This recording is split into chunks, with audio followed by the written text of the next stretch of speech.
Hello everyone, and welcome to another mini sky tonight.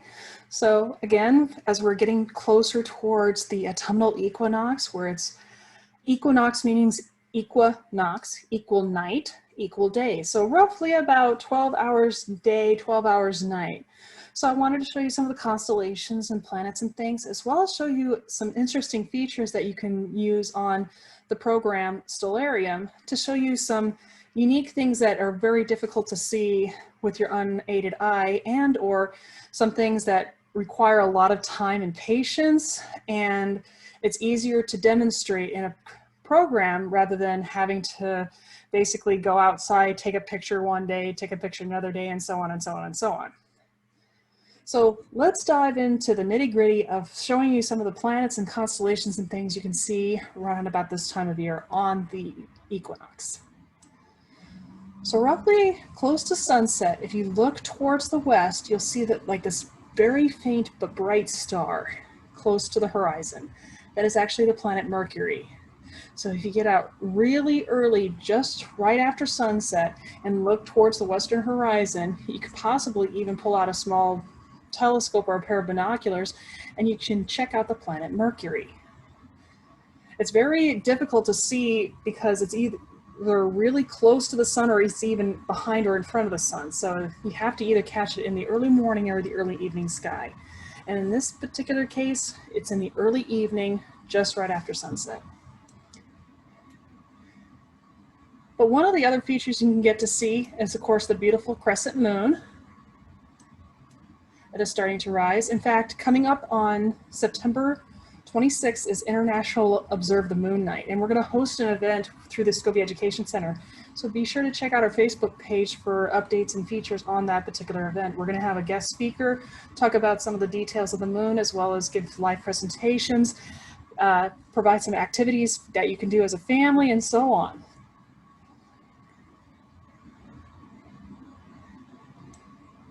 Just to the left of the moon, close to sunset, you'll see two bright stars over towards the southeast, and those two bright stars are actually the planets Jupiter and Saturn.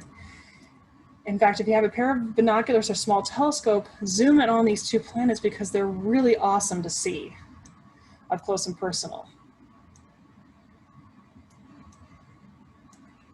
But now let's head in further into the night to show you some of the constellations that you can see just after sunset, as well as we start getting into the autumn sky and we start seeing some of the wintertime constellations. So what we do, you can either change the date and time over here on the left side, or if you go down here, you can advance the time. Now I have satellites on, so you can even track satellites on, which is really cool. Perfect. So here we are close to around about 10 o'clock. And over here, many of the summertime constellations are starting to set, and the autumn constellations are up here in the upper part of the sky, and a few of the wintertime constellations are over here starting to make their debut. So let's take a look at a few constellations. So over here towards the western horizon, we see this kind of T-shape, or this teapot-shaped constellation. In fact, if you come down here, you can bring up the constellation lines. I call it the teapot, but its proper name is Sagittarius, the half man, half horse. But the great thing about asterisms, as I mentioned in previous videos, is that you can name it whatever you want. To me, I see a teapot. Because to me, I see a lid right here, I see a handle, I see a spout, and so on. In fact, I often think that the spout is spewing out the Milky Way, so like the steam coming out of a teapot. And Sagittarius, this little tiny star right here, points towards near the center of the Milky Way galaxy. Our galaxy seen edge on. Now the reason being why it does that weird feature when I zoom away from it is because it brings in the bright moon. So if you look away from the bright moon, like you do in the real life, a lot more stars are able to be seen versus when you're trying to look in the direction of the moon. So that was one of the unique features I always enjoy about Stellarium, is that it does adjust. Okay, if you're looking towards the direction of the moon, obviously you're not going to see a lot of stars because the moon's brightness bleaches out almost all the other stars, whereas if you're looking away from this moon and there's not a lot of bright lights, you get to see a lot more stars. So directly above your heads, I'm going to have to rotate around a little bit. There we go. So directly above your heads, you'll see these three bright stars that kind of form a triangle. These three stars form an asterism that is known as the summer triangle or the navigator's triangle. And many navigators used to use it to navigate by. This top star is Vega. It's a unique type of star because it's often considered the standard star. And what I mean by standard star, because in astronomy, we often measure things in terms of what is called magnitude. There's apparent and absolute magnitude. Apparent magnitude is what you can see with your eye given where you're located now. Absolute magnitudes basically states, okay, if you were to take all the stars and line them up in a direct line at the same place location, how bright would they be? Because a star's brightness varies not only on its brightness itself, but how far away is it?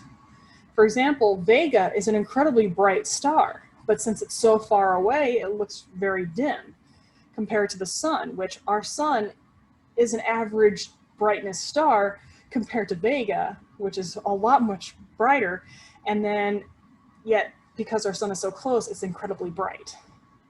But if you were to put the sun and Vega close together at the same distance, the sun would be dwarfed in brightness. So Vega is considered the standard in terms of apparent magnitude. Apparent magnitude is what you can see with your eyes here on Earth. So that is by definition a magnitude 0 star. Anything above or below that is based upon Vega. So if you go down and towards the negatives, that means it's much, much, much, much brighter. For example, our sun is a negative 26 magnitude. So just to give you a rough idea, because it's incredibly bright. And our sun, our moon, forgive me, is roughly around about a -4, -5. So it's incredibly bright, we're able to see it.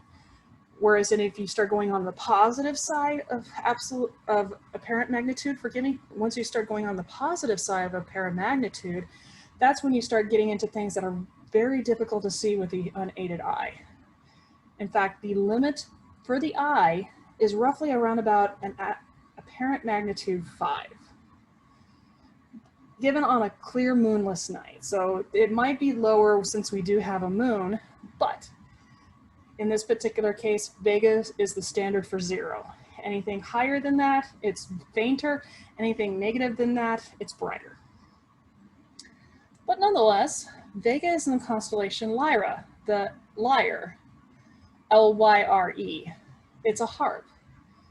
But hidden within the constellation Lyra, right between these two stars, is a really unique object. Bear with me as I try to zoom in. It's kind of difficult to get this particular object. Well, one of the things you could do is you can center in on the object.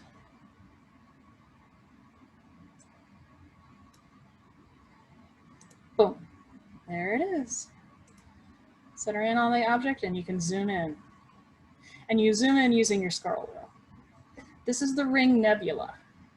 It's basically a telltale sign of what will happen to our star when it passes away. What's going on inside our sun is a process called nuclear fusion. So as lighter elements like hydrogen ram in together, they fuse together to form helium, neutrinos, energy, light, and so on. But eventually it's going to start running out of hydrogen, and it'll try to fuse helium, and then it'll start to fuse nitrogen, then carbon, then oxygen, and so on down the periodic table. But for stars like ours, which don't have a lot of mass to try to keep fusing, it'll eventually try to collapse down its core to conserve energy because it can't fuse very much, and it will puff out its outer layers, kind of creating this cosmic ash ball. And that's what we're seeing, is this kind of cosmic ash ball wave that's being puffed out, kind of like a smoke ring. And the little star in the center there is the star that once was. That's the core remnant of the star. And as you can see, the apparent magnitude is 8.8, so this cannot be seen with the unaided eye. You need a pair of binoculars or a telescope in order to view this object.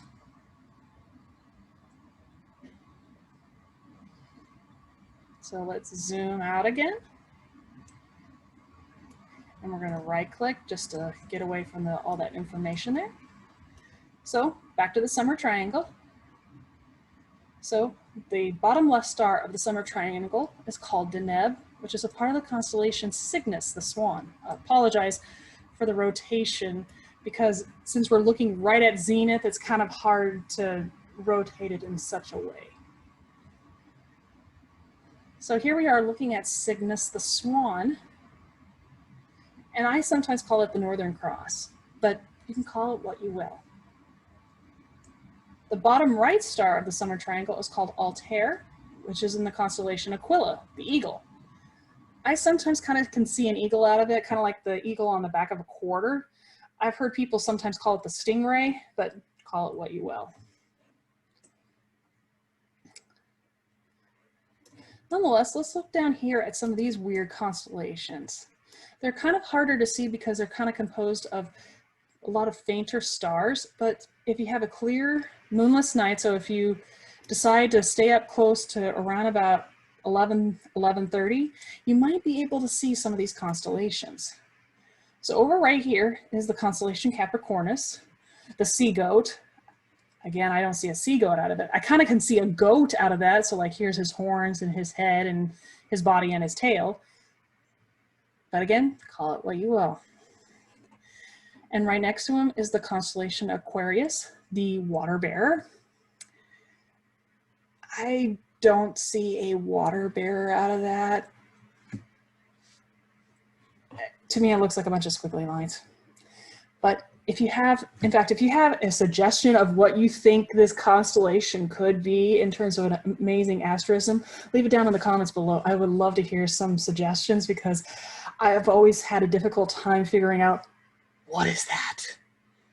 Because I don't see what the ancient Greeks and Romans saw of it. So if you can see something better that I was like, oh, that makes a whole lot more sense, leave it down in the comments below. I would love to hear your opinions. Nonetheless, over here, this square of a constellation right here is the constellation Pegasus, the cosmic winged horse. And you kind of can see a horse out of this. So here's his long neck and head, his two legs and his body. But I don't see the wings on this. In fact, sometimes I like to refer to this constellation as what the famous cowboy poet Baxter Black called it. He called it the great baseball diamond in the sky. And it kind of makes sense. You can see a baseball diamond out of this. So here's home, here's first, here's second, here's third, here's pitcher, here's the catcher, here's the catcher and the umpire, forgive me, so they're back here. So you have the pitcher over here, you have the catcher and the umpire back here. Got a couple guys hanging out in the dugout. You got your shortstop and an all-star outfield. Yeah, I know it's a terrible pun, I'm sorry, but it makes it for a good joke, as well as it allows you to kind of see a baseball diamond out of this. But the great thing about this baseball diamond is you can use it to star hop to a unique object. If you go from home to first, past this fan, past this other fan, and if you leave the stadium, you'll run into this fuzzy object right here. This fuzzy object is the faintest thing you can see with your unaided eye. Not faintest thing, it's the farthest thing you can see with your unaided eye, but it is incredibly faint. It's roughly around about a 3.4 magnitude. So it's on the fainter side, but you can still see it with your unaided eye. It is the Andromeda Galaxy, our sister galaxy, which is roughly 2.5 million light years away. So it's quite a distant object. So we're looking at another star city, basically. So let's zoom in on it. And here we are. So the Andromeda Galaxy is a spiral galaxy just like ours, and it has these two galaxies that are right next to it. This one right here, and I believe that one right there, these two galaxies are what are known as dwarf galaxies, and they're orbiting the Andromeda Galaxy. Now you might be thinking, dwarf galaxies? We don't have that. Well, actually, yeah, we do. We call them by different names, but they are actually dwarf galaxies. In fact, the Milky Way galaxy has a number of dwarf galaxies that are difficult to see. But we do have two that are very visible if you're in the southern hemisphere. They're called the Large and Small Magellanic Clouds, because the ancient astronomers didn't think they were actually galaxies. They thought they were big, huge nebulas in the sky or fuzzy patches in the sky, but in actuality, they're dwarf galaxies that are in orbit around our galaxy.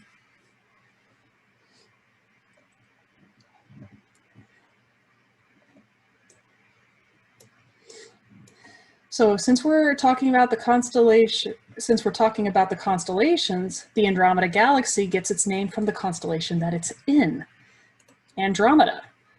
Yeah, she's supposed to represent this beautiful chain maiden. In fact, if you see the movie Clash of the Titans, it talks about all these beautiful constellations that are in this section right here. In fact, this lazy W is Cassiopeia, the vain queen of that story, Pegasus, Andromeda, her father Cepheus, and the hero of the story, which he's right here, Perseus. If you go watch the movie Clash of the Titans, it talks about all these different characters and how they're significant in some sort of way. I don't like to try to get into the mythology because the Greeks and the Romans had weird mythology, is all I'm going to say. It's definitely not Disney friendly on some of these stories, so we'll leave it to your imagination. But nonetheless, let's look at Perseus over here towards the northeast. Right near the tip top of Perseus is a really unique object. In fact, if we zoom in on this, this is what is known as a double cluster. It's a double cluster in Perseus. If you just follow straight up from Perseus, it's a unique type of cluster of stars because it's a mixture of some old and young stars. And they're really, really close together. And this is what is known as an open cluster because the stars are spread out where you can see the space in between the stars.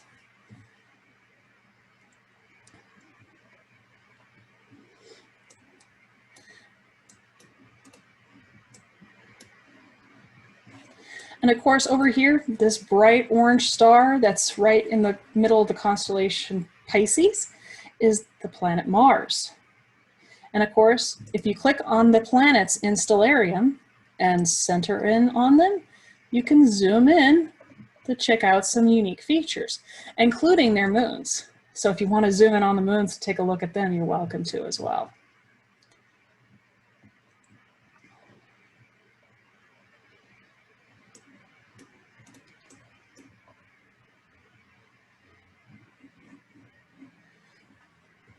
All right, so let's move a little further, closer to midnight, to see some of the wintertime constellations that are going to start making their debut soon. Like right about here. So this little tiny cluster of stars that you'll kind of see, many people confuse this tiny cluster of stars for the Little Dipper, when in actuality it's not. It's something completely different. It's gone by different names. It's gone by the Seven Sisters, the Seven Indian Maidens, the Seven Little Eyes on Monorihi, the Pleiades, or Subaru. Yeah, that's right. Subaru is Japanese for the Pleiades. In fact, when you look on the emblem of a Subaru vehicle, you can see these stars. In fact, let me show you what they look like up close and personal.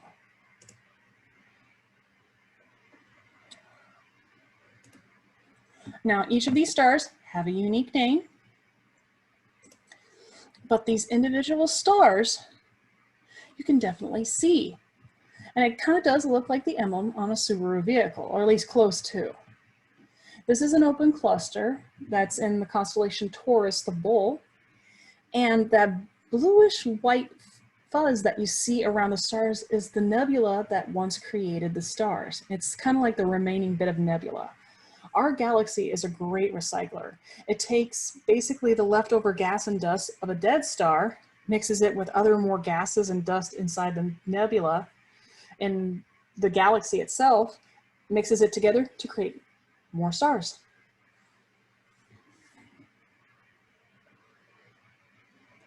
But as I mentioned, it's in the constellation Taurus, the bull. So this V-shaped group of stars is the head of Taurus right here, this kind of like triangle right here. And these long extensions are the horns. Yeah, I don't see a bowl out of this. In fact, I've had one student in particular say, oh, those look like goalposts. So you can call it the goalposts. Nonetheless, so these are some of the late summer, autumn, and early winter kind constellations that you can see, as well as a couple of planets. But there was one unique feature I wanted to show you guys, that in Stellarium, they have these amazing scripts that allow you to see something unique from a different perspective that's very difficult to see out in the normal day. And since we're here on the autumnal equinox, allow me to show you what is called the analemma, the path of the sun as it goes through its path during the year. Over the course of the year, our sun makes a unique path, and it's on a line called the ecliptic line. And on the ecliptic line is the plane to which the planets and the sun go across. And now the sun goes higher on one end and lower on the other, given its orbit, but it's not a bit dependent upon its orbit. It's dependent upon the Earth's tilt. Our Earth is tilted 23.5 degrees. Hence why we get different seasons. It's not depending upon how close we are or further away we are from the sun. Our seasons are dependent upon the tilt of our Earth, 23.5 degrees. When the northern hemisphere is pointed towards the sun, we get hotter days. When it's pointed away from the sun, half a year later, we get less light, so shorter days and colder nights. So that's how winter and summer work. In fact, to kind of break the myth of, oh, we get summer because we're closer to the sun, we are actually closer to the sun during January. So yeah, it kind of breaks that myth. But nonetheless, let me show you how to display the analemma. So if you go up here to the left side and go into configuration window, and if you click on the scripts tab, right up here at the top is called the analemma. And what it's going to do is close the window when the script runs. You can take that off if you want, but if you press play, it'll start the script for you. So it's going to zoom in on the sun and show you what an analemma looks like.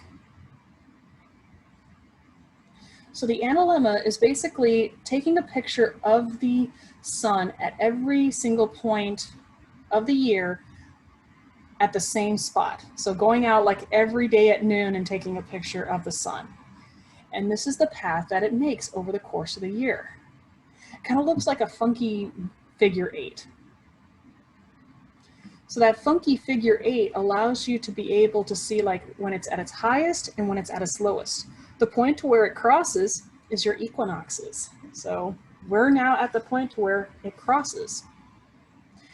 And the great thing about the scripts area is that there's tons more scripts. So like if you want to see the analemma, what it looks like on Mars given its tilt, you're welcome to check it out as well. All right, so here are some of the constellations and things that you can check out through Stellarium and for this time of year. If you have any questions or comments, leave it down in the comments below. If you have any topics that you would love for me to cover over, leave it down in the comments as well. Also, just to give you folks a bit of a heads up of some events that are coming up, we have the International Observe the Moon Night, which you can definitely join us. Just check out our Facebook page to sign up to be able to join us for that particular event. Also, for you parents, if you're looking for some fun activities for your kids, futurereadysa.org has some amazing activities that you can do that are educational and fun for your kids. I'll leave a link in the description below. Until next time, stay safe, stay healthy, and as always, never stop learning.